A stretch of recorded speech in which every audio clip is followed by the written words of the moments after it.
বাংলাদেশি পণ্যের সবচেয়ে বড় বাজার ইউরোপীয় ইউনিয়ন। ইপিবির তথ্য বলছে ২০২৪-২৫ অর্থবছরে বাংলাদেশের ৪৮ বিলিয়ন ডলারের পণ্য রপ্তানি আয়ের মধ্যে ২১ বিলিয়ন ডলারই এসেছে ইইউ থেকে।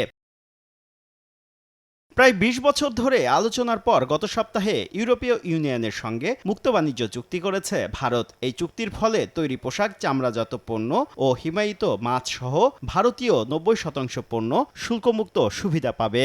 এতে বাংলাদেশের পোশাক শিল্প বড় চ্যালেঞ্জের মধ্যে পড়বে। এ অবস্থায় রোববার রাষ্ট্রীয় অতিথি ভবন যমুনায় ইউরোচ্যামের চেয়ারপারসন নুরিয়া লোপেজের সঙ্গে সাক্ষাৎকালে বাংলাদেশি পণ্যের শুল্ক ছাড় অব্যাহত রাখতে ইইউ এর সঙ্গে দ্রুত মুক্ত বাণিজ্য চুক্তির আলোচনা শুরুর আহ্বান জানান প্রধান উপদেষ্টা ডক্টর মোহাম্মদ ইউনূস।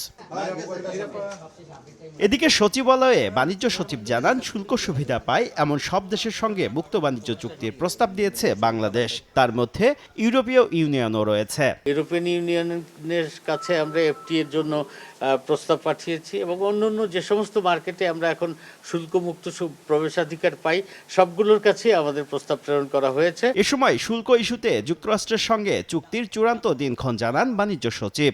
আগামী ৯ তারিখে রেসিপ্রোকাল ট্যারিফের চুক্তিতে স্বাক্ষর হওয়ার একটা ডেট আমরা পেয়েছি। বর্তমান আমাদের যে রেটটা সেটা হলো 20%।